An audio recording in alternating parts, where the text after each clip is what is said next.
Welcome to the Deep Dive. Today, we're unpacking a truly unique personal account about balancing career and family. It's a deep dive into excerpts from The Full-Time Father, Navigating Work and Home. This book offers a really interesting firsthand look at someone embracing the role of a full-time dad, but crucially, without relying on traditional daycare. So our mission for you today is really to pull out the key insights from this, well, very specific perspective on modern fatherhood and work-life integration. Here's where it gets really interesting. Yeah, what's fascinating here is how the author tackles what, let's be honest, many might see as kind of an impossible equation. And this isn't just presented as a lifestyle choice. It feels more like a profound reflection on priorities. It's not for everyone, clearly, but it really illuminates the real-world implications and maybe the often unseen conditions needed for such a demanding path. Demanding, yes, but also, it seems, pretty rewarding for him. That deep personal conviction comes through immediately, doesn't it? Yeah. The author, he wastes no time telling us that being a full-time dad, especially without daycare, is, well, anything but easy. Yet for him, the trade-offs are profoundly worth it. His core motivation is so clear. He states, and I'm quoting here, "I won't get these early years back, and I want to be as present as I can while still holding down a career." It's this almost desperate desire, you could say, to maximize presence during those really crucial developmental years. But how does he define presence? Is it just being physically there or something more? That's a really crucial distinction he makes. The source emphasizes that presence isn't passive at all.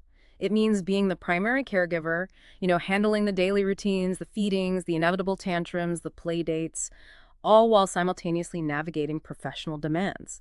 So this highlights a huge reprioritization where work isn't exactly secondary, but its form definitely gets redefined. The author discusses needing a tremendous amount of flexibility, not just in his schedule, but in his whole mindset. Plus, immense patience, ongoing support, and, this is key, a lot of trial and error. Trial and error. That sounds like a bit of an understatement. Does he give us a glimpse into what that actually looks like day to day? Picturing the Juggling. Oh, he's incredibly honest about it, which is refreshing. He talks about adapting schedules constantly, like on the fly, experimenting with when to squeeze in work calls, maybe around naps, or trying to manage emails while, simultaneously building a Lego tower, that kind of thing. He openly admits some days feel like real wins, these moments of success where work and family just beautifully align for a bit. But then he contrasts that with other days that just sort of blur into this demanding, relentless haze.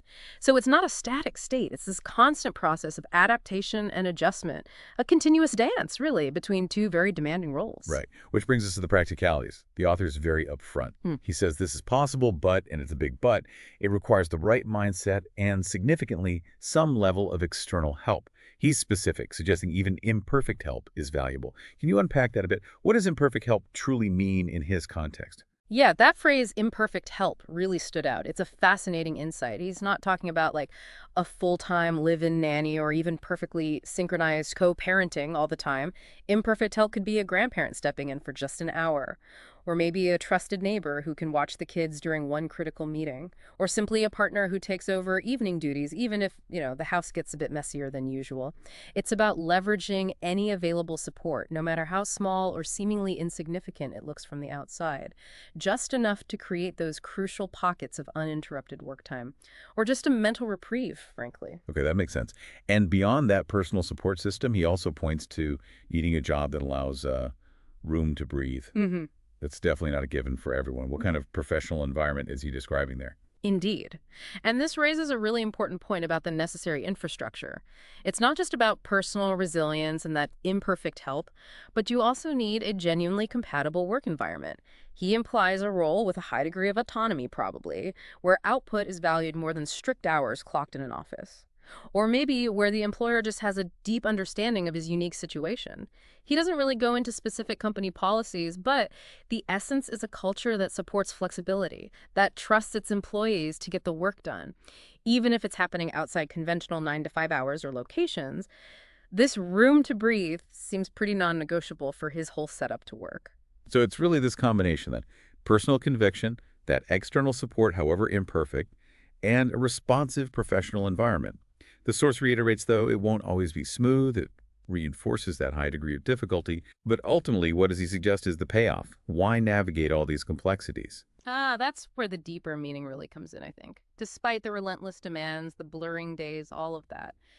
He concludes on a really powerful note. He suggests that even with all these challenges, this path can be meaningful, and sometimes that's enough.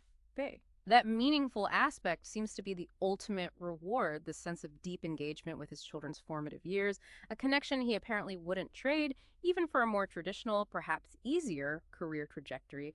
It forces a kind of redefinition of what success even looks like, beyond just purely professional metrics. So what does this all mean for you listening?